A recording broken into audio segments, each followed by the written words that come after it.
मनुष्य त्याच्यावर येऊन त्याला जिंकतो. या वचनाकडे आपलं लक्ष केंद्रित करणार आहोत. सशस्त्र व बलवान मनुष्य आपल्या वाड्याचं रक्षण करता त्याची मालमत्ता सुरक्षित राहते. लक्षात ठेवा, तुमचा आणि माझा वाडा जो आहे या वाड्यावरती हल्ला होणार आहे. आमचं आध्यात्मिक जीवन वाड्याप्रमाणे, आणि या वाड्यामध्ये सगळ्यात मौल्यवान वस्तू कोणती असेल तर देवाचं सानिध्य. देवाचं सानिध्य.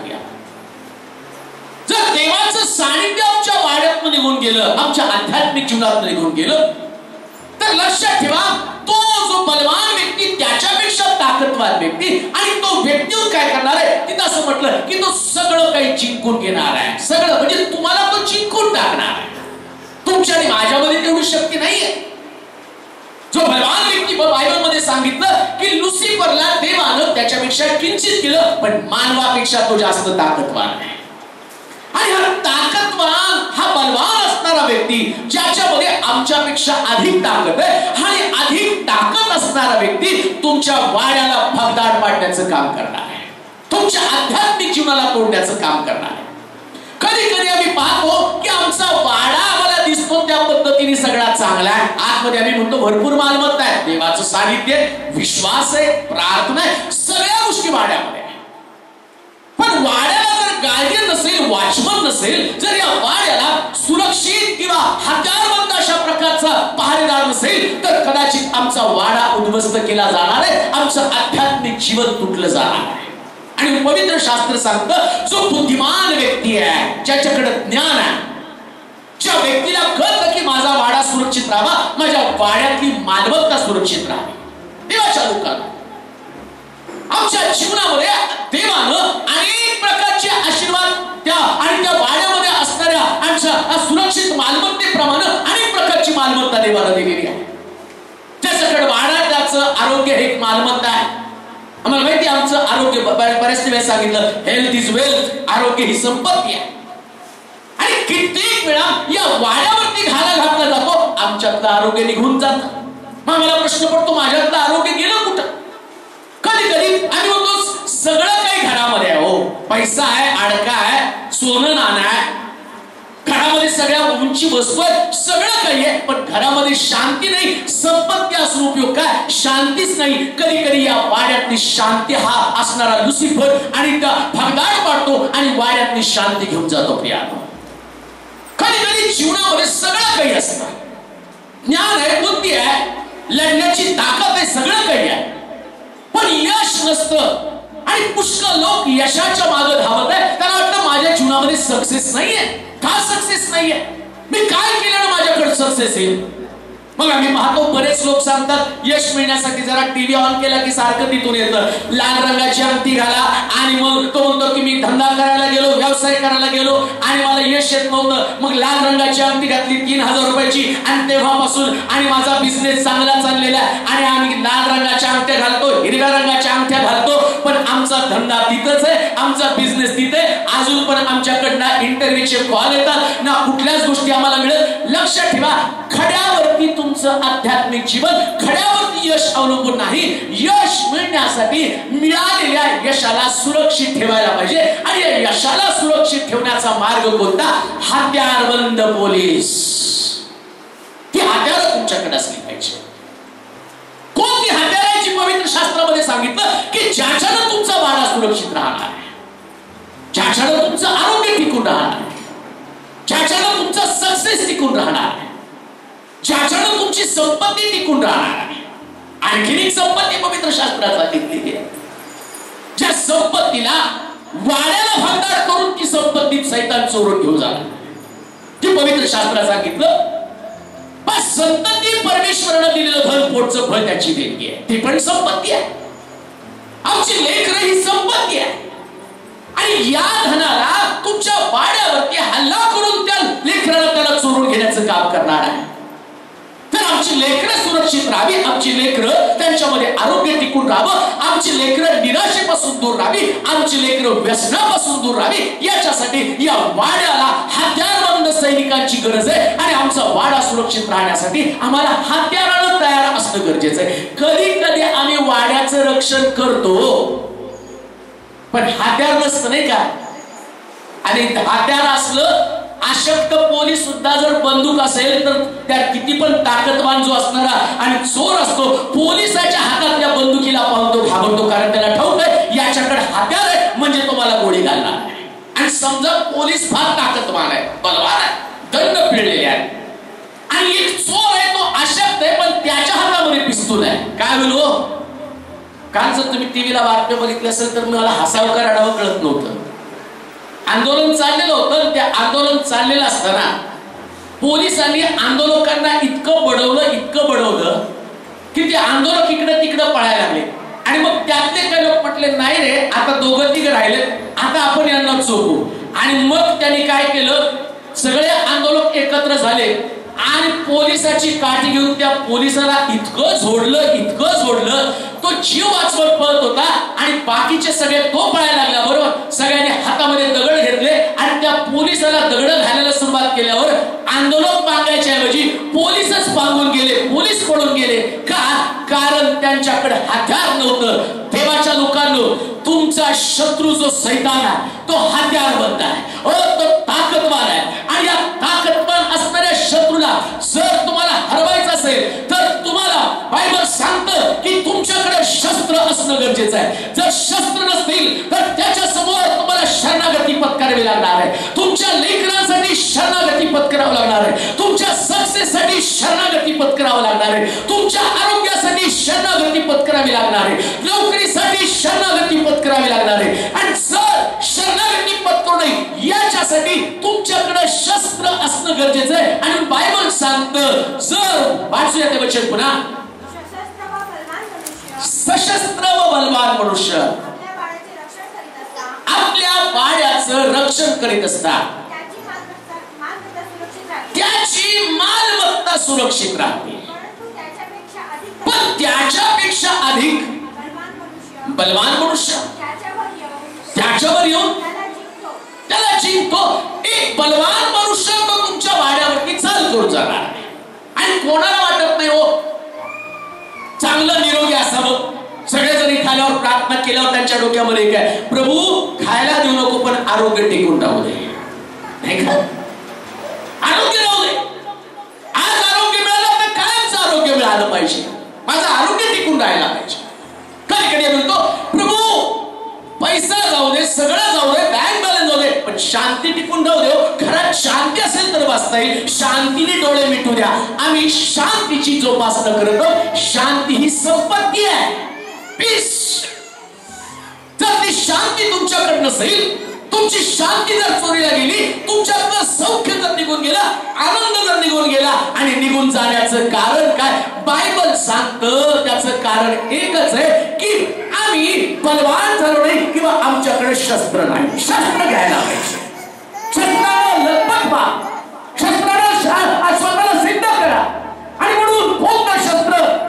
4 प्रमुख प्रकारची शस्त्र पवित्र शास्त्रामध्ये सांगितलेले की ज्या 4 प्रमुख प्रकारच्या शस्त्रानं तुम्ही तुमच्या वाड्याचं संरक्षण करणार आहात. आणि त्याच्यासाठी वाचूया इफिसियन्सचं पत्र 4था अध्याय, त्याचं 10 वचन आणि 18 वचन वाचा. इफिसियन्सचं पत्र आधी 4था अध्याय 10 वचन वाचा, मग 18 वचन वाचा. जो खाली उतरला होता त्याने सर्व काही भरून टाकण्याचे उद्देश. 6 अध्याय 10 वचन.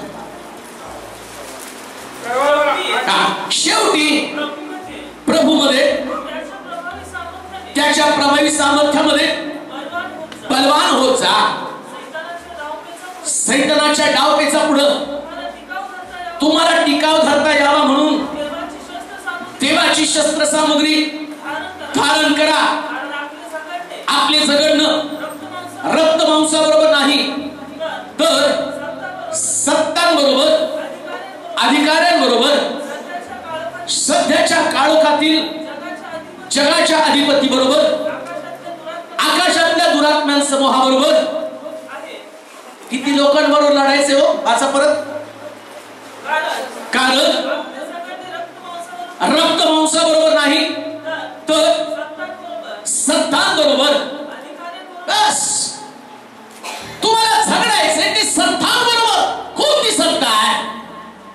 ज्या सत्तेच्या प्रभावाखाली हे जग वावरत आहे, ज्याची सत्ता मानव जातीला आणि भांडण सोडत आहे. तुम्ही म्हणाल नाही आमच्याकडे बीजेपीची सत्ता आहे, त्या सत्तेविरुद्ध लढायचं नाही. हो, कोणती सत्ता आहे की जी सत्ता तुमचं आणि माझं घर उद्ध्वस्त करू पाहत आहे? येशू ख्रिस्त ज्यावेळेस त्यानं मंदिरामध्ये प्रवेश केलं आणि प्रवेश केल्यावर त्यानं पाहिलं एक कुबडी स्त्री त्या मंदिरामध्ये होती आणि त्या कुबडी स्त्री मंदिरामध्ये येत होती, जात होती, परंतु त्या कुबड्या स्त्रीमध्ये असणारा दुरात्मा किंवा त्याच्यामध्ये असणारं जे भूत आहे आणि जी सत्ता तिच्यामध्ये होती, त्या सत्तेला काढण्याची ताकद कोणाकडे नव्हती. बरेच लोक त्या कुबड्या स्त्री सारखं वर्षानुवर्ष चर्च मध्ये जात आहेत, येत आहेत, परंतु त्या सत्तेच्या आधिपत्याखालून त्यांची सुटका होत नाही. त्या सत्तेखाली ते वावरत नाही. कोणती सत्ता आहे? ज्या सत्तेच्या प्रभावाखाली आमचं जीवन आहे, ज्या सत्तेमुळे आमच्यातलं आरोग्य निघून गेलेलं आहे, ज्या सत्तेमुळे आमच्या घरातल्या पीडा आणि आमच्या घरामध्ये पीडा, ज्या सत्तेमुळे आमच्या घरामध्ये यश नाही, ज्या सत्तेमुळे आमच्या घरामध्ये दारिद्र्य, ज्या सत्तेमुळे आमचं घर जर्जर अशा प्रकारच्या आजारानं भरून गेले, त्या सत्तेखाली आम्ही वावरत आहोत. एक विशिष्ट प्रकारची सत्ता किंवा त्या दुरात्म्याचा प्रभाव त्या घरावर केली आहे. बऱ्याच ठिकाणामध्ये आम्ही पाहतो वडिलोपार्जित जे भयानक प्रकारचे रोग आमच्या शरीरामध्ये पिढ्यानपिढ्या आमच्या जीवनामध्ये किंवा आमच्या शरीरावरती सत्ता गाजवत आहे. बीपी, शुगर, हार्ट अटॅक, त्याची सत्ता आमच्यावरती आहे. डॉक्टर पहिल्यांदा विचारतात काय तुमच्या वडिलांना बीपी होता का, आईला बीपी होता का? ते म्हणतात हो आईला पण बीपी होता, वडिलांना पण बीपी होता. आणि मग काय झालं की तो जो बीपीचा त्रास, त्या शुगरचा त्रास, त्याची सत्ता कालांतरानं आणि त्या मुलामध्ये आणि पुढच्या पिढीमध्ये ट्रान्सफर होती. पण बायबल सांगतं जर तुमच्याकडे शस्त्र असेल, नीच आहे का? कोणतं शस्त्र? कदाचित कालपर्यंत आजच्या दिवसापर्यंत तुमच्या घराण्यामध्ये त्या रोगाचा प्रादुर्भाव असेल, त्या बीपीचा, त्या शुगरचा, त्या हार्ट अटॅकचा प्रभाव, त्याची सत्ता तुमच्या घरावरती असेल. पण पवित्र शास्त्र सांगतं या सत्ता विरुद्ध तुम्हाला लढायचंय आणि आमच्या परिवाराला, आमच्या घराण्याला त्या बीपी शुगरच्या त्रासापासून आम्हाला सुटका द्यायची. म्हणतो त्याच्यासाठी तुला बलवान होणं गरजेचं आहे आणि त्याच्यासाठी तुला लढायचंय. पण लढण्यासाठी शस्त्राची गरज आहे. कोणतं शस्त्र आहे? बस आतापर्यंत मला माझ्या घरात कालपर्यंत बीपीचा त्रास होता, शुगरचा त्रास होता, पण पुढच्या पिढीत मी जाऊ देणार नाही. का? कारण माझ्याकडे एक शस्त्र आहे आणि ते शस्त्र कोणतं? 18 वचन वाचा. 18 वचन. आपली कंबर सत्यानं कसा? नीतिमत्वाचे पुरस्कार धारण करा, शांतीच्या सुवार्तेनं लागलेली सिद्धता पायी चढवा. याच बरोबर जिच्या योगे दुष्टाचे सगळे जळते बाण तुम्हाला विझवता येतील. विश्वासाची ढाल हाती घ्या, उभे राहा. तारणाची शिरस्त्राण, आत्म्याची तलवार, देवाचं वचन ही घ्या. सर्व प्रकारची प्रार्थना व विनवणी करा. सर्व प्रसंगी आत्म्याच्या प्रेरणेने प्रार्थना करा. जे शस्त्र, पहिलं शस्त्र, या सगळ्या सत्ताला उलथून टाकण्याचं शस्त्र कोणतं? आणि बायबल सांगतं ते प्रार्थना. जो व्यक्ती प्रार्थना करतो, आता आमच्या आईला शुगर आहे पण मला प्रार्थना करणं गरजेचं आहे का? कारण शुगरची सत्ता ती माझ्यामध्ये येऊ नये, पुढच्या पिढीमध्ये ट्रान्सफर होऊ नये, पुढच्या पिढीमध्ये त्या सत्तेचा प्रभाव असता कामा नये. याच्यासाठी मी काय केलं पाहिजे? आतापासूनच प्रार्थना करायला सुरुवात केली पाहिजे. असं म्हणून सोडून देऊ नका, नाही आमच्या घरात शुगर आहे मग आता लेकरांना होणार. टाकून दिलं शस्त्र, तुम्ही होणार आहे म्हटल्याबरोबर लुसिफरनं तो शुगरचा बाण सोडायला सुरुवात केलेली आहे. आणि मग तो बाण सोडतो आणि सोडल्याबरोबर लेकरू पोटामध्ये असतानाच ते आणि प्रार्थना नसल्या कारणानं त्या पोटातल्या लेकरावर तुमच्यावरती शुगरचा प्रभाव व्हायला सुरुवात होती. पण ज्यावेळेस तुमच्याकडे प्रार्थनेचं शस्त्र असतं, तुम्ही प्रार्थना करू लागता, या प्रार्थनेच्या शस्त्रानं पवित्र शास्त्र सांगतं त्या सत्तेला उलटून टाकलं जातं. ती सत्ता, रोगाची सत्ता तुमच्या पिढीमध्ये राहत नाही, त्या रोगाचं साम्राज्य तुमच्या घराण्यामध्ये राहत नाही, त्या रोगाचा अंमल तुमच्या घराण्यामध्ये राहू शकत नाही. आणि देवाच्या लोकांनो, जर आम्हाला सुरक्षित राहायचं तर प्रार्थनेची गरज आहे. प्रार्थना करा. खरं आपका प्रार्थना नसेल तर तुमच्या वाड्याला तो लुसिफर तलवार घेऊन येणार आहे, शस्त्र घेऊन येणार आहे आणि तो वाड्यावरती हल्ला करून जाणार आहे, काढून टाकणार आहे तुमच्यातलं आरोग्य. प्रार्थना नाही म्हणून आरोग्य नाही हो. सगळ्या गोळ्या घेऊन आम्ही बसलो आणि प्रार्थना जर केली नाही तर गोळ्या खाऊन पण प्रभाव होणार नाही. आणि जो प्रार्थना करतो त्या गोळ्याचं काम प्रार्थना अधिक प्रभावीपणे करते. हालेलुया म्हणा का? म्हणजे मी असं नाही म्हणणार की आता प्रार्थना करता तर गोळ्या फेका. गोळ्या घेऊन सुद्धा कधी कधी त्याचा प्रभाव आमच्या शरीरावरती राहतो. पण ज्यावेळेस मी प्रार्थना करू लागता ना, त्या असणाऱ्या रोगाला अटकाव. मग कधी कधी डॉक्टर पण प्रश्नामध्ये अचंबित होतो. अहो तुम्हाला तुमच्या सिस्टरला नाही कधी कधी डॉक्टर म्हणतात 20 वर्षापासून तुम्हाला शुगर आहे आणि जरा काय झालं की ते म्हणतात चला ECG काढा, किडनी पहिले चेक करा, मग म्हणतात की बाकीचं सगळं चेक करा. आणि मग डॉक्टर म्हणतात एवढ्या वर्षापासून आहे आणि तुम्हाला अजूनपर्यंत तुमची किडनी सुरक्षित आहे, हार्ट सुरक्षित आहे का? कारण प्रार्थनेचं शस्त्र आमच्याकडे आहे म्हणून त्याचा अंमल आमच्यावरती नाही. लक्षात ठेवा, डॉक्टरच्या त्या गोळ्यानं काही घडत नाही, प्रिस्क्रिप्शननी काही घडत नाही, घडतं ते प्रार्थनेच्या बळावरती. म्हणून प्रार्थना तुमच्या परिवाराला सुरक्षित ठेवत आहे. प्रार्थना एक प्रकारचं शस्त्र आहे. तुम्ही प्रार्थना करा. येशू ख्रिस्तानं प्रार्थनेचं शस्त्र अतिशय प्रभावीपणे वापरलं. प्रिया, तर त्याच्या जीवनातला महत्वाचा भाग जर कशाला व्याप्त असेल तर तो प्रार्थनेनं. रात्रभर डोंगरावरती जाऊन प्रार्थना करतो तर का? कारण त्याला माहितीये लग्न माझं झगडणं या बलवान अशा प्रकारच्या सैतानाविरुद्ध लढायचं, म्हणून तो प्रार्थनेला जीवनामध्ये अतिशय महत्व देत होता.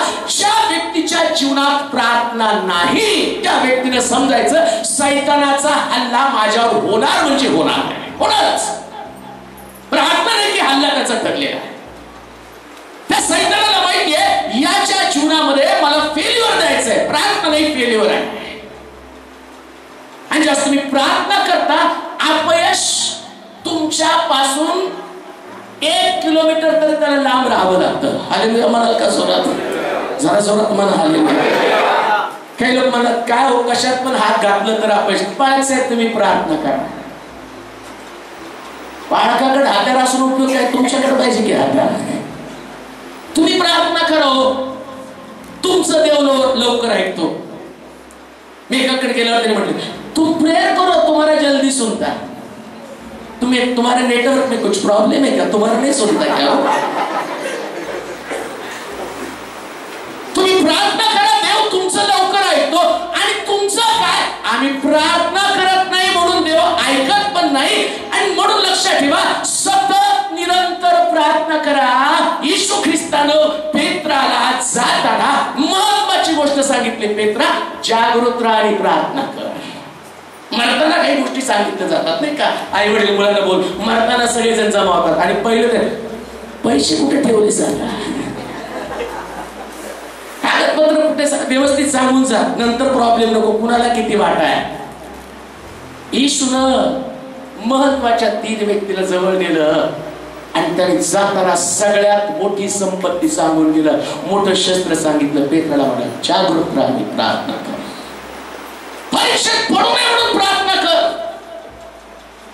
आणि या पेत्राला माहित नाही, पेत्राला तो सांगत आहे अरे सैतानानं मला तुला मागून घेतलं त्या सुपामध्ये घेऊन पाखडण्यासाठी. मला मागितलं तरी ते म्हटला हा व्यक्ती प्रार्थना करत नाही आणि मी आता तुला दाखवतो हा परीक्षेत पडणार आहे. आणि मग आम्ही पाहतो येशू त्या ठिकाणामध्ये पेत्राला म्हटला मनुष्याचा पुत्र पापी लोकांच्या हाती धरून दिला जाणार आहे. आणि मग तो म्हटला मी तुमच्यावर मरायला तयार आहे. येशू त्याच्याकडे पाहून म्हटला पेत्रा कोंबडा हरवण्यापूर्वी तू 3दा मला नाकारशील का? हो, कारण त्याला ठाऊक आहे याच्याकडे आवेश आहे पण प्रार्थना नाहीये. प्रार्थना नाही, आवेश आहे. हा भरपूर आवेशानं बोलतो. कधी कधी आम्ही आवेशानं बोलतो पण आम्हाला आवेशानं प्रार्थना करणं गरजेचं आहे. आवेशानं प्रार्थना करा. सकाळी उठून प्रार्थना करा, रस्त्याने जाताना प्रार्थना करा. कोणत्या क्षणी हल्ला होईल सांगता येत नाही हो, कोणत्या क्षणी, नाही का. एक बाई काल नातवाला सुनेला घेऊन मंदिरात गेली आणि बाहेर त्या पोरगा रडायला लागला म्हणून बाहेर बसली. कसा हल्ला होतो ते मी तुम्हाला सांगत आहे.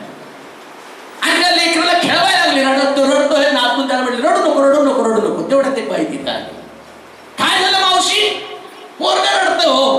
असं का, गप्पा मारता मारता ही बाई निघून गेली आणि त्या बाईनं नातू रडण्याचं थांबल्यावर गळ्याकडे बघती तर गळ्यातलं दागिना काय का, कारण कुठून हल्ला कसा होईल सांगता येत नाही. तो चोर जो आहे तो बरोबर तुमच्या संपत्तीवरती डोळा ठेवून तो कधी कुठून तुमच्यावरती घाला घालेल, कुठून तुमच्या जीवनातलं आणि तुम्हाला त्रास कशा पद्धतीने, कधी चालता चालता, कधी कधी होतं चालता चालता गेले हो. काल चांगले होते आज गेले. का गेले, कारण त्याला घाला घातला. बायबल सांगतं लोक रात्री झटका खाऊन गत होतात. मृत्यू रस्त्यावरती फिरत आहे, तो कोण आला कधी कसा गिळकृत करेल सांगता येत नाही. पण जर तुमच्याकडे प्रार्थना असेल तर तुमचं जीवन सुरक्षित राहणार आहे. तुम्हाला प्रार्थनेची नितांत गरज आहे. घरातनं बाहेर पडण्याच्या अगोदर 2 शब्द गाडीला किक मारण्याच्या अगोदर प्रार्थना करा. हालेलुया, जोरात म्हणावं हालेलुया. गाडीला किक मारायला लागल्यावर प्रार्थना करूनच मार्ग तर बघतो. गोळी घेता घेता प्रार्थना करा, प्रभू ती गोळी आतमध्ये जाऊन तिनं काम करू दे. जेवताना प्रार्थना करा, प्रभू हे दूषित अन्न जाईल शरीरामध्ये पण त्यानं ते पॉयझनचं काम करू नये. त्यानं माझ्या ठाई चांगल्या प्रकारची शक्ती ठेव आणि चांगल्या प्रकारचं बलवान व्यक्ती मला बनव. तुम्हाला नितांत प्रार्थनेची गरज आहे. प्रार्थना, जर प्रार्थना नसेल तर तुमचं जीवन आणि तो असुरक्षित आहे. तुमच्या वाड्यावरती तो घाला घालणार आहे, तुमच्या वाड्यावरती तो हल्ला करणार आहे, तुमचा वाडा तो उद्ध्वस्त करणार आहे. प्रार्थना करा, प्रार्थनेशिवाय तुमचं जीवन व्यर्थ आहे. जर प्रार्थना नसेल तर तुम्ही धोक्याच्या पातळीवरती आहात. प्रत्येक गोष्ट प्रार्थनेनं करा, दुसऱ्याला प्रार्थना करायला सांगू नका. आमेन म्हणाल का हो, जोरात आमेन म्हणा. कधी कधी म्हणतो की तुम्ही करा प्रार्थना म्हणजे तुमची तलवार गंजली.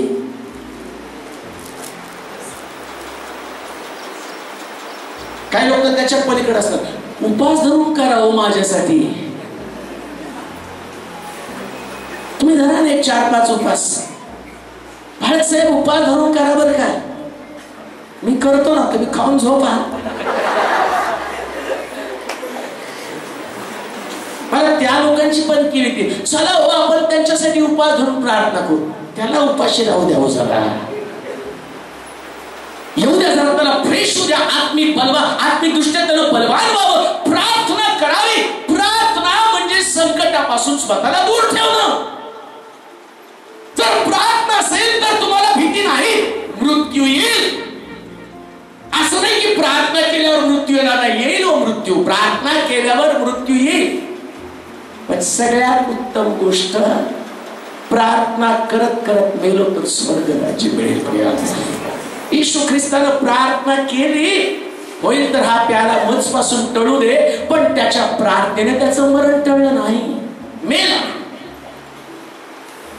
पण जाताना तो म्हणत आहे त्या चोराला, इतका त्याला प्रार्थनेवरती विश्वास आहे, इतका खंबीर प्रकारचा विश्वास त्याच्यावरती. तो म्हटला आज तू माझ्या बरोबर सुखलोकात असेल का, कारण त्याला ठाऊक आहे मरणाच्या अगोदर सुद्धा मी प्रार्थना करत करतच वधस्तंभावरती चढलेलो आहे. त्या वधस्तंभावरून त्यानं स्वर्ग राज्य गाठलं. प्रार्थनेनं तुम्हाला स्वर्ग मिळणार आहे. प्रार्थना करा. प्रार्थना असेल तर तुमचं जीवन सुरक्षित असणार आहे. म्हणून प्रार्थनेनं तुमच्या जीवनातला सगळ्यात मोठा फायदा कोणता असेल तर प्रार्थना येणारं संकट टाळतं. प्रार्थनेमुळे फक्त रेफरन्स लिहून घ्या. दुसरे राजे त्याचा 20वा अध्याय 1 ते 6 वचनामध्ये जर तुम्ही वाचलं तर तिथं असं लिहिलं. हिजकिया राजा, वाचता का वचन वाचू पाहूया. दुसरे राजे 20वा अध्याय 1 ते 6 वचन. हिजकिया आजारी पडून मरायला टेकला. आमोजाचा पुत्र यशाया संदेष्टा त्याचकडे येऊन त्याला म्हणाला, परमेश्वर म्हणतो आपला बोरी विस्ताऱ्या बांध, कारण आता तू काय करणार? आता तू सगळ्याला प्रॉब्लेम हाच आहे. जरा काय झालं की आता मी मरणार हो, माझं दिसायला लागलं मरण डोळ्यासमोर. झालं काय तर सर्दी झालं काय, जरा छातीत धडधडलं, डॉक्टर नेऊन दाखवलं, छातीत धडधडायला लागलं, मरणार मरणार, सगळ्याला जमा करा. आणि नेऊन डॉक्टरला काय नाही हो, गॅस झाला म्हणून दुखत होतं. किती त्या बिचाऱ्यांचा हेलपाटा विनाकारण. मरणारे म्हटल्याबरोबर सगळ्या गावाला जमा, हा डॉक्टर, तो स्पेशल, हा स्पेशल, या सगळ्याला आम्ही जमा करायला सुरुवात करतो. मृत्यू पायऱ्यावरती मनुष्य मरणाची तयारी करतो, पण हिचक्यानं मरणाची तयारी केली नाही. पवित्र शास्त्र सांगतं, तो म्हटला तुझ्या घराची निर्वाह कर. आता देव तुला सांगत आहे उद्या तू मरणार आहेस, तुझं आयुष्य कमी करण्यात आलेलं आहे. पण बायबल सांगतं हिचक्यानं मंदिराकडे तोंड करून प्रार्थना केली. मरण आहे प्रिय, तुम्हाला माहितीये का? जो व्यक्ती प्रार्थना करतो त्याचं आयुष्य वाढतं. प्रेज लॉर्ड म्हणाल का जोरात? जरा जोरात प्रेज लॉर्ड म्हणा, आणखीन जोरात म्हणा. प्रार्थना करणाऱ्या व्यक्तीकडे मरण लवकर येतच नाही. तो घेऊन जायला येतो मरणाऱ्या व्यक्तीला, तो म्हणतो चल जायचं. हा प्रार्थनेला बसल्यावर तर त्याला कळतं जोपर्यंत हा प्रार्थना थांबवत नाही तोपर्यंत त्याला नेता येत नाही. प्रार्थना करता करता एकही व्यक्ती मेला नाही. मरायचं जरा जरी चाहूल लागली, छातीत धडधडायला लागलं, कुठं काय दुखायला लागलं आणि ब्रेन मध्ये प्रॉब्लेम यायला लागला, लक्षात ठेवा कोणाला फोन करू नका, तुम्ही स्वतः प्रार्थना करायला सुरुवात करा. पवित्र शास्त्र सांगतं संदेष्टानं त्याला सांगितलं उद्या तू मरणार आहे. हिचक्यानं गपचूप आणि घरामध्ये गेला आणि त्यानं मंदिराकडची खिडकी उघडली आणि तो प्रार्थना करू लागला. आणि प्रार्थना करत असताना परमेश्वरानं त्या हिचक्या संदेष्टाला सांगितलं, अरे या व्यक्तीनं माझं मन बदलून टाकलं. मला वाटत होतं हिचक्याला घेऊन जावं, मला वाटत होतं हिचक्याला मारून टाकावं, माझ्या मनामध्ये आलं हिचक्याचं जीवन संपवावं, माझ्या मनामध्ये आलं याच्या शरीरातल्या रोगाने याला मारून टाकावं. परंतु जाऊन हिचक्याला सांग, हिचक्या रडत आहे, प्रार्थना करत आहे. आणि मग तो देवाचा संदेश त्याचं पाऊल त्या गावात निघायला तयार नाही. आणि देव म्हणतो हिचक्याला जाऊन सांग. अरे जाऊन सांग. तर म्हटलं काय सांगू? जाऊन सांग तुझं आयुष्य 15 वर्षांनी मी वाढवलेलं आहे, 15 वर्षानं वाढवलेलं आहे. देवाच्या लोकांनो, प्रार्थनेला तुमचं आयुष्य वाढतं. जर प्रार्थना तुमच्याकडे असेल तर मृत्यूचं भय बाळगण्याचं कारण नाही. हालेलुया म्हणाल का? जोरात हालेलुया म्हणावा. प्रार्थना करणारा व्यक्ती कधीच म्हणत नाही मी मरणार आहे. आमेन. जोरात आमेन म्हणा. तो बेडवरती पडला तर डॉक्टर काय नाही औषध गोळ, त्याला सांग तुमचं काम करा, मी प्रार्थना करतो. Hallelujah hallelujah. कोण आलं ते म्हटलं ना आम्ही प्रार्थना करतो सिस्टर ब्रदर, काय तुम्ही नका करू, मला करू द्या म्हणा. हालेलुया. तुम्ही नका करू, मी करतो, माझा विश्वास आहे. उगी घाबरून जाऊन तुम्ही करा मी करा, ह्याला सांगा त्याला सांगा त्याला सांगा, आम तिकडचे ते प्रार्थनेते हे जास्त प्रार्थनेते. कधी कधी तर कुठल्याच्याच प्रार्थनेवर विश्वास नव्हतो. दिनाकरणला करून बेनियनला करून, दिलोरेला करून, पौल दिनाकरणला, एवढ्या सगळ्याला करून विश्वास कोणावरतीच नसतो. त्यांनी प्रार्थना करणं गरजेचं नाही. तुमच्या प्रार्थनेला विजय मिळणार आहे, तुमच्या प्रार्थनेला विजय मिळणार आहे. प्रार्थनेनं तुमचं भगदाड, तुमचा वाडा सुरक्षित राहणार आहे. प्रार्थनेमुळे तुमचं कुटुंब, तुमचा परिवार सुरक्षित राहणार आहे. मगाशी सिस्टरनी साक्ष सांगितली. एवढा मोठा अपघात झाला, आम्ही अंजनगाव मध्ये होतो, त्यास फोन आला की ऍक्सिडेंट झाला. मला एवढं सिरियस वाटलं नाही. मी म्हटलं जास्त काहीतरी गाडी कुठं तरी पडली असं सगळं झालं असं. सकाळी उठून पेपर वाचून बघतो तर दोघं जण जागेवरती खलास. आणि म्हटलं फोन लावा. पहिल्यांदा ते वाचल्या बातमी सगळे वाचले. त्याच्यात असं केलं ड्रायव्हरला काही इजा नाही, ड्रायव्हर सुरक्षित आहे. आणि त्यास मला आठवलं की बाई तो मुलगा ज्या दिवशी देवाकडे वळावं, त्याचं दारूच्या व्यसनातनं सुटका व्हावी म्हणून त्या कर्णेकर मॅडम मला चांगलं आठवतो लहान लेकरासारखं प्रार्थनेसाठी मागोमाग फिरत होते. कुठं घरात प्रार्थना असेल ती त्याची, पास्टर काय करावं, माझ्या मुलाला दारूतनं बाहेर काढणं गरजेचं आहे. आणि म्हटलं तुम्ही चर्चला या, चर्चला यावे, प्रार्थनेला यावे, सगळीकडे. आणि रोज उठून आपल्या मुलांसाठी. प्रभू यांचं तारण होऊ दे. एवढ्या मोठ्या अपघातामधनं गाडीचा चक्काचूर झाला, पण तो का वाचला? कारण त्याच्या आईची प्रार्थना होती. ज्या प्रार्थना असेल तुमचं घर सुरक्षित असणार आहे. प्रार्थना नाही सुरक्षा नाही हो. वेळ आल्यावर प्रार्थना करू नका. कित्येक वेळा वेळ आल्यावर प्रार्थना केली जाते. संकटात पडल्यावर प्रार्थना करणं याच्यामध्ये शहाणपण नाही हो. मित्र असं म्हणेल, शत्रू एवढा प्रबळ आहे, एवढा ताकदवान आहे. आज तुमच्या शरीरामध्ये बीपीचा त्रास नाही, शुगरचा त्रास नाही, म्हणून आता काळजी करत आणि म्हणे आता मला काही आजार नाही, हो मी खूप निरोगी, म्हणून शांत बसण्यात फायदा नाही. अचानक घालल कधीतरी फसकन, अचानक घालतो त्याला काय. सगळे इंजेक्शन संगतीच घेऊन फिरतो तू चालता चालता. आणि जाता जाता कुणाला टोचतो फसकन सांगता येत नाही. आणि मग मला नव्हतं बीपी, मला नव्हतं शुगर, कसं काय झालं?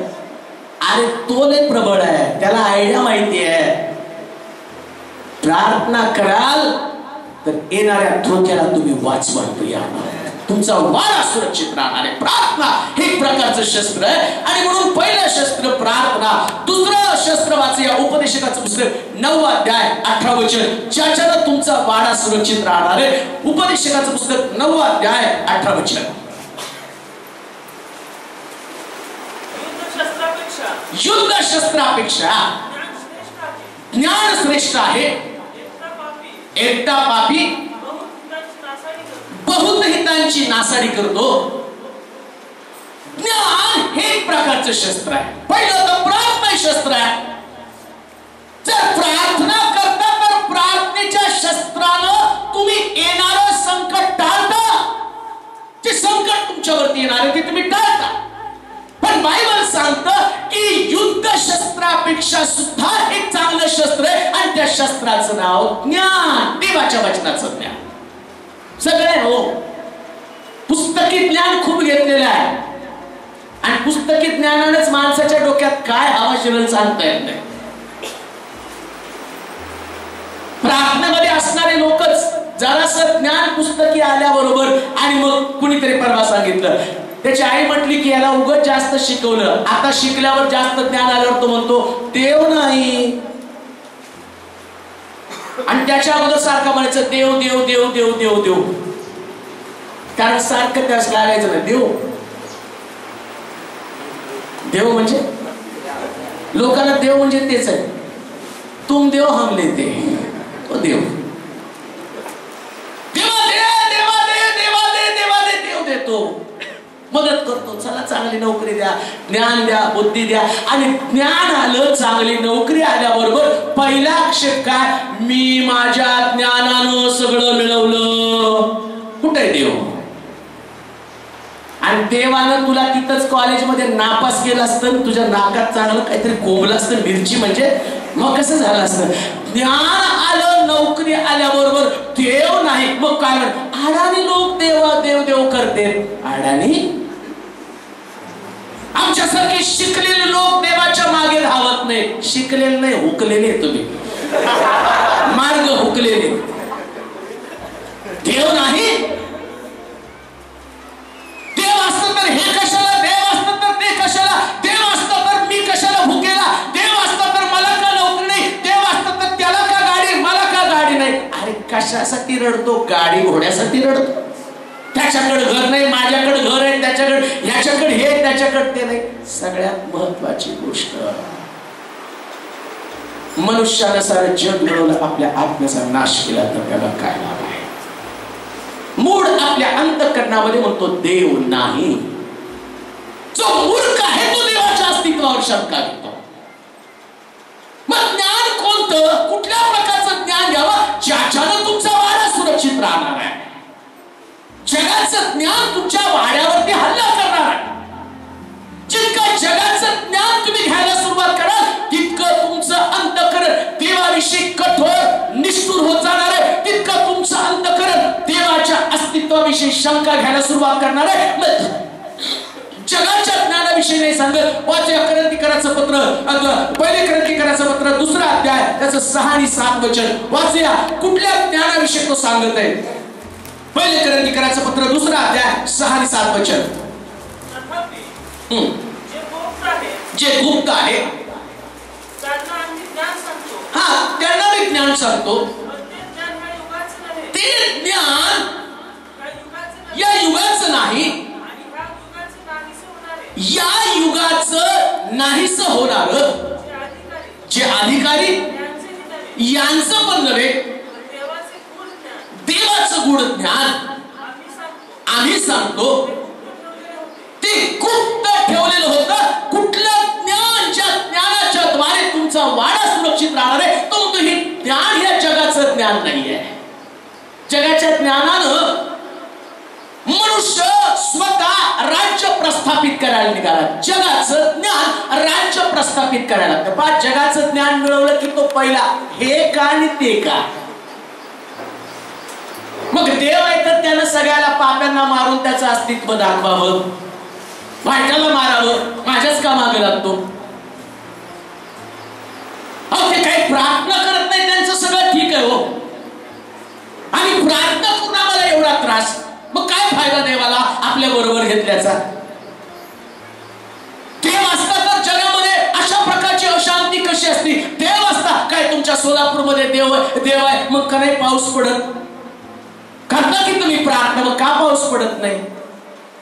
त्याच्या मनावर पाडायचं तर पाडलं, नाही पाडायचं तर नाही पाडलं. तुमच्या मनाने तुम्हाला वाटलं चर्चला जाता, नाही वाटलं घरी बसता, तुम्ही मनाची राजी. आणि जो राज आहे त्याने राजासारखं वागायचं नाही. आमच्या मनाला आलं तर आम्ही आराधना करू, आमच्या मनाला आलं तर आम्ही नाही करणार, का तर आम्ही मनाची राजी.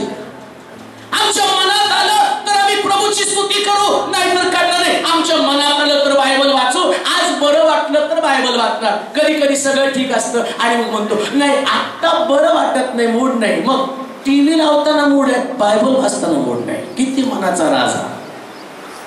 आणि अस्तित्व देवाच्या विषयीची शंका, आणि शंका तर किती मूर्खपणाची हो.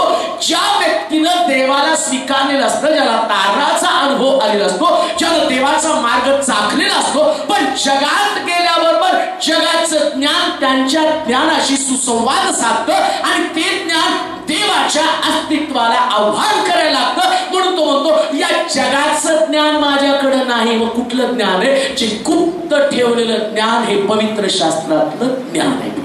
पवित्र शास्त्रातलं ज्याच्याकडे ज्ञान पवित्र शास्त्रातलं त्याचा वाडा सुरक्षित राहतो. शोधा देवाच्या वचनाचं ज्ञान. मी पण कॉलेज करताना माझ्या डोक्यामध्ये भरपूर शंका यायच्या. एकीकडे चर्च मध्ये देवाचं वचन ऐकायचो, वचन ऐकल्यावर वाटायचं पाळकाचं काम आहे म्हणून तो बायबल सांगतोय, कारण त्याचं पोट त्याच्यावरती, त्याला ते सांगावं लागणार आहे. आणि ते सांगताय म्हणून आपण विश्वास ठेवायलाच पाहिजे असं काही नाही. मग मी म्हणायचो जर देव आहे तर माझ्या घरातली परिस्थिती का बदलत नाही. आमच्या घरामध्ये कर्ज आहे, आमच्या याला धुणं भांडे करावं लागतात, माझे वडील दारू पिऊन येतात आणि सगळ्या घरामध्ये गोंधळ. मग देव आहे तर तो काय करते. कधी कधी रागून मी देवाला बाहेर जाऊन प्रश्न विचारायचो, हे देवा हे स्वर्गात झोपलंस का काय, का माझ्या घरातल्या पिढा सोडवत नाही आणि तू किती आमचं सत्व पाहतो. अशी घरात प्रार्थना, असं खाली भांडत आणि ते भांडत झाल्यावर प्रश्न देव आहे का, काय उत्तर मिळत नाही. पण आता मी तुमच्या समोर आहे कारण देव आहे. कदाचित त्याच दिवशी देवानं त्याचं अस्तित्व दाखवायला सुरुवात केली असते. आम्हाला असं वाटतं देवानं झटपट दाखवायला पाहिजे. शुगरवाल्याला रोज गोळ्या खाव्या लागतात तरी वाटतीच ना कधीतरी. खाता का नाही. 2 सोडून 3 टाइम इन्शुलिन घ्यावं लागतं तरी वाटते का हो. त्याचं कारण डॉक्टर सांगतात इन्शुलिन घ्या पण टेन्शन घेऊ नका. तसं आमचं पण आहे एकीकडे आम्ही प्रार्थनाही करतो टेन्शनही घेतो, वाढणार नाही का. हालेलुया. आणि मग आम्ही म्हणतो देवा प्रॉब्लेम सुटत नाही बाबा, प्रॉब्लेम माझ्याकडे दिला, आता शांत बसून चर्च मध्ये जाऊन आराधना कर, उड्या मार, गाणे गा, बायबल वाचन कर, बाकीचं सगळं चिंता मी घेणार आहे. तू चिंताही करतो, प्रार्थनाही करतो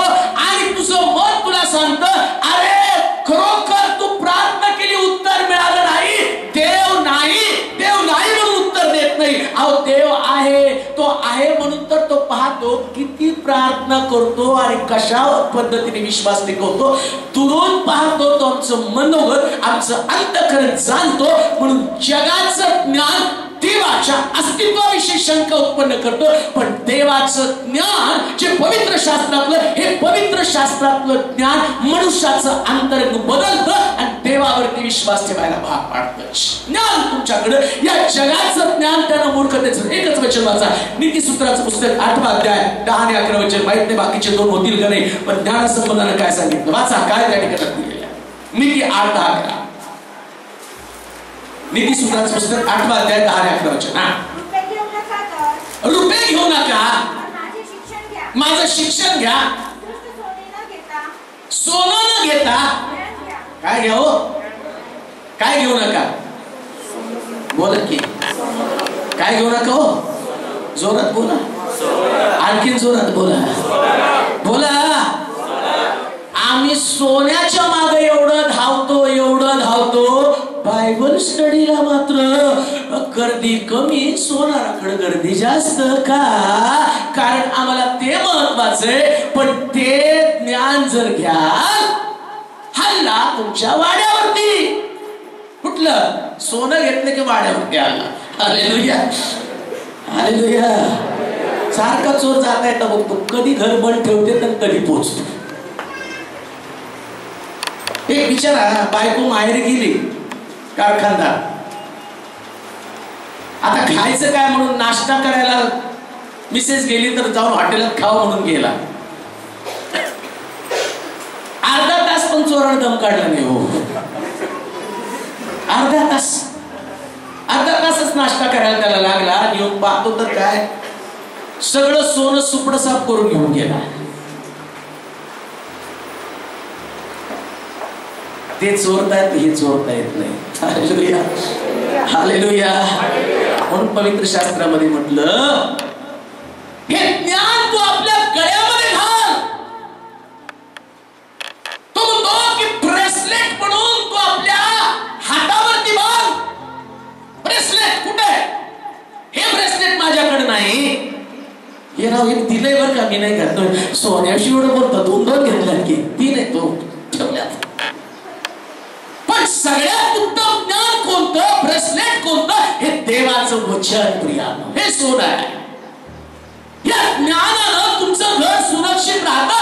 कोणत्या वस्तू आत यायला पाहिजे, कोणत्या बाहेर टाकल्या पाहिजे, कोणत्या गोष्टीने तुमचं घर सुरक्षित राहणार आहे, हे देवाचं वचन. म्हणून तो म्हणतो, रुपये घेऊ नकोस. वाचा वचन पुन्हा.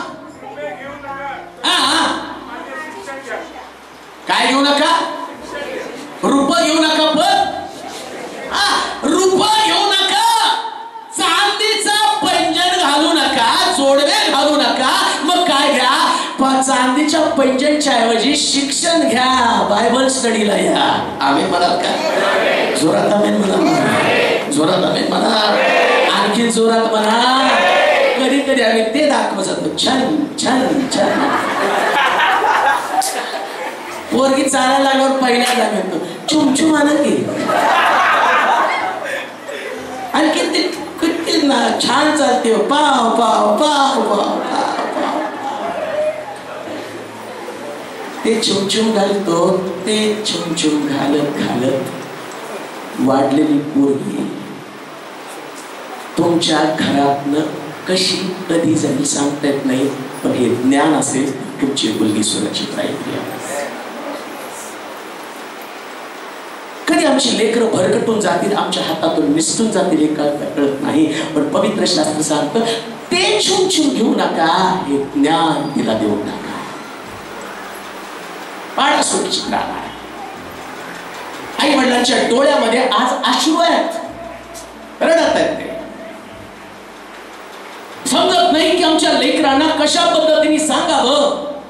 एक आई सारखी मला, बाळासाहेब माझ्या मुलासाठी प्रार्थना करा. 18 वर्षाचा मुलगा, माझा नवरा पण नाहीये, मी आणि माझा मुलगा राहते. आणि ती बाई सतत रडत असती. माझा 18 वर्षाचा मुलगा दारू पिऊन येऊन रोज माझ्याशी वाद घालत असतो. चांगल्या भारी मोबाईल साठी तो माझ्याशी वाद घालत असतो. त्याला हे पण कळत नाही माझ्या आईकडे एवढा पाहिजे. बाळासाहेब, मी तरुण वयामध्ये माझा नवरा माझ्याकडे माझ्याकडनं गेला आणि मी माझ्या मुलाला घेऊन एकटी राहते, माझी परिस्थिती फार भयानक आहे, मला काय करावं समजत नाही. जर ते ज्ञान दिलं असतं तर कदाचित आज मुलगा सुरक्षित राहिला असता. का वाड्याला बगदाड पडलं? कारण हे ज्ञान नाहीये, हे पवित्र शास्त्रातलं ज्ञान. देऊ टाका पवित्र शास्त्रातलं. तुमची लेकरं ओढत ओढत चर्चला घेऊन या. आम्ही म्हणतो का काही नाही, त्याचा मूड नाही राहू द्या, त्याचा मूड नाही. त्याच्यासाठी सगळं सुंदर सुंदर. माझं परत वचन दे, रुपये घेऊ नका, माझं शिक्षण घ्या. किती कॅरेट? 24 कॅरेट. जाताना बोल 24 कॅरेटची पावती द्या. माझ्या सोनूला राहू दे. सोनू, सोन्याची चेन सोनूला, सोन्याची अंगठी सोनूला. पण धन्य ते आई वडील त्याच्यापेक्षा देवाचं वचन त्याला देतात. Hallelujah, hallelujah, hallelujah. माझ्या आईने मला कधी गुंजभर सोनं केलं नाही, पण तिने मला देवाचं वचन सांगितलं आणि म्हणून मी तुमच्या समोर वाहिलं. देवाचं वचन हे तुमच्या वाड्याला सुरक्षित ठेवणार आहे. देवाचं वचन तुमच्या घरामध्ये भरपूर प्रमाणामध्ये असू द्या. रुपये घेऊ नका, उत्कृष्ट सोनं घेऊ नका, पण वचन मात्र घ्या. वचन द्या, वचनात त्यांना टेकून ठेवा.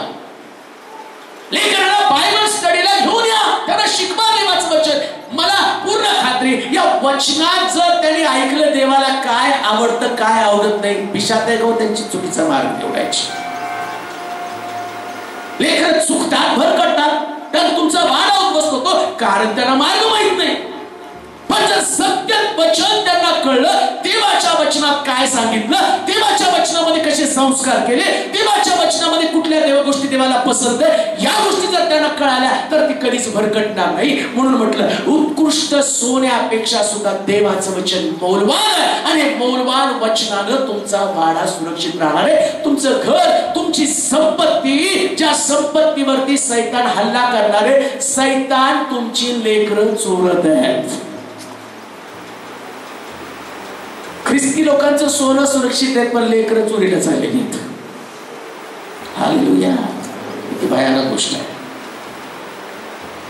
मग तो म्हणतो की सोन्यापेक्षा देवाचं वचन घे. ज्ञान, देवाच्या वचनाचं ज्ञान. तो म्हणतो जगाचं ज्ञान मी त्यांना दिलेलं नाहीये. आणि म्हणून जगाचं ज्ञान, पुन्हा ते वचन वाचा 10 आणि 11.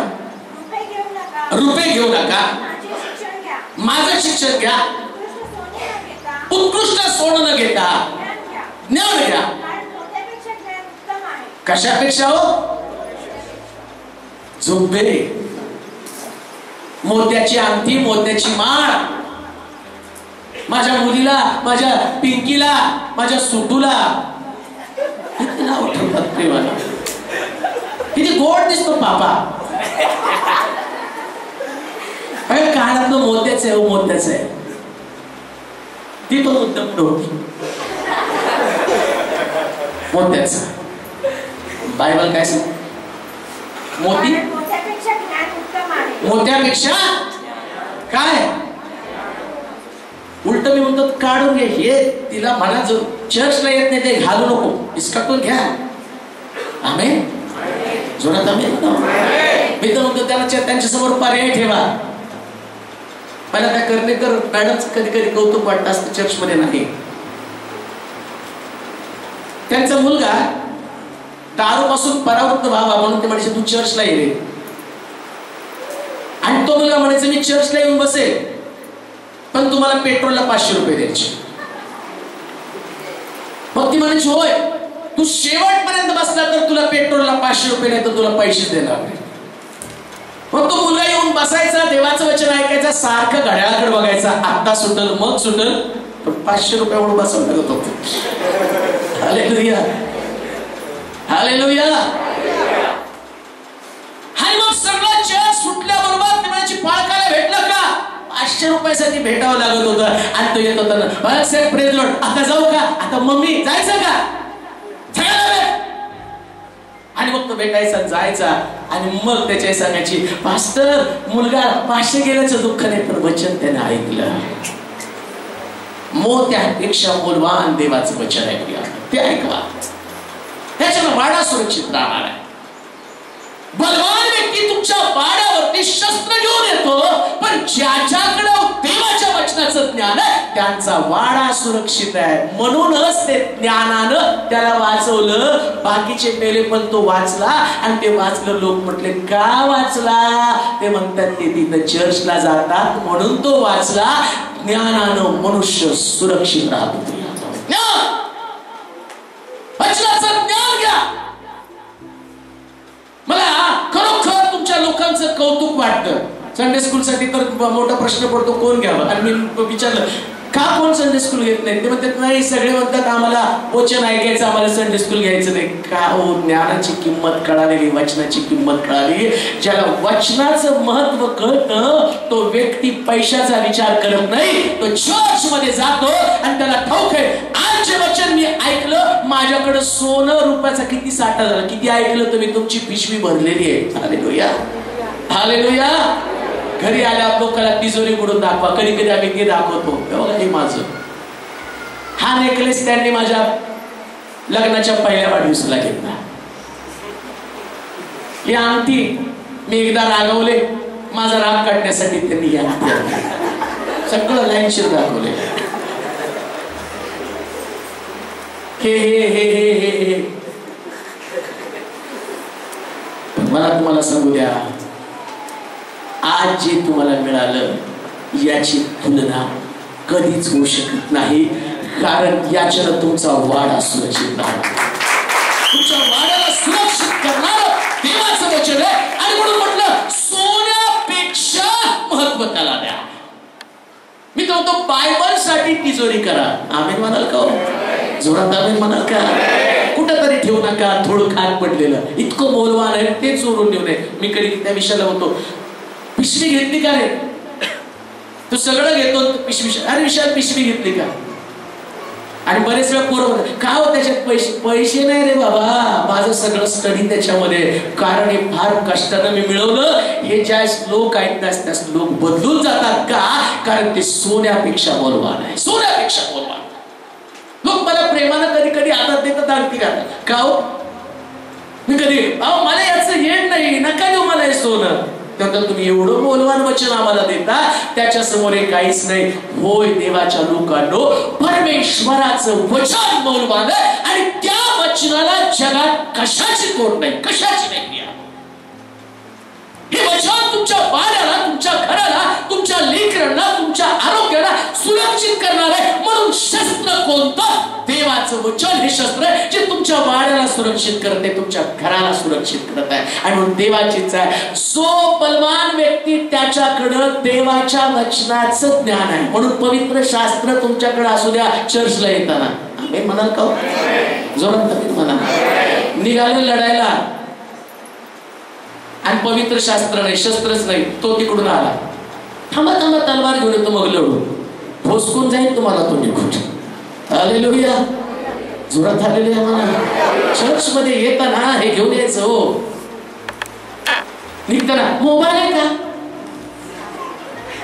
चार्जिंग आहे का? याचं चार्जिंग उतरल्याची काळजी. हे उतरल्याचं काय? हे पवित्र शास्त्र हे बोलवान प्रकारचं वचन आहे. ते नसलं तर निघूच नका घरात. पहिल्यांदा चेक करा माझं बायबल माझ्याकडे आहे का. Hallelujah hallelujah. एकमेकाचा मोबाईल आम्ही वापरत नाही. वापरतो का? आणि आमच्या आईला तर तिचा तो साधाच मोबाईल आहे पण ती कुणाला हात पण लावू देत नाही. माझा मोबाईल आहे. पवित्र शास्त्र मोबाईल पेक्षा बोलवान आणि ते माझं स्वतःच जितकं मी कुणालाच देत नाही. माझं बायबल कधीच देत नाही. कुणी मागितलं तरी म्हणतो बाबा सगळं घे पण बायबल नको. का? कारण ह्याच्यात मी काही ना काहीतरी असं करून ठेवलं जो माझं बायबल मी मेल्यावर कुणाला माझं बायबल मिळालं तर त्यांनी धन्य समजावं. का? कारण याच्याकडे 17 वर्षाचं आणि तपश्चर्या आणि 17 वर्षाचा स्टॉक याच्यामध्ये ज्याच्यास मी वाचतो अधोरेखित करून ठेवतो. काही वचन माझ्याशी प्रत्यक्ष बोलत असतात आणि ते बोलल्यावर त्याच ठिकाणात मी देवाला धन्यवाद द्यायला सुरुवात करतो. इतकं सुंदर वचन देवाच्या लोकांनो. तुमचा मोबाईल कोणी पाहण्याच्या ऐवजी हे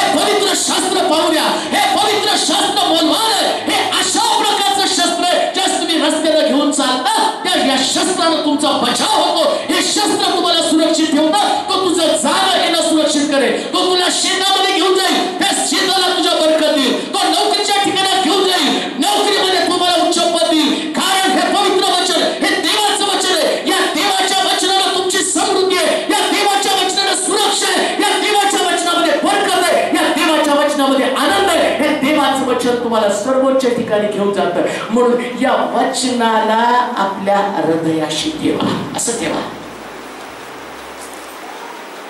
सकाळी उठल्यावर त्याच्यात पाहायला सुरुवात करा.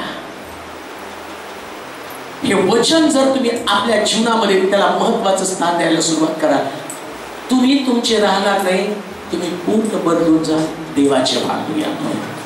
दुसरं शस्त्र त्याला म्हटलेलं आहे ज्ञान. ज्ञानानं तुमचा वाडा सुरक्षित राहणार आहे.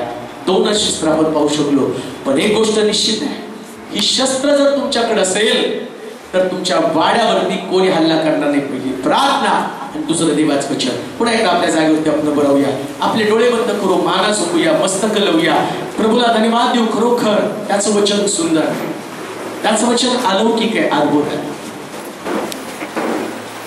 देवाचं वचन आमच्याशी बोलले.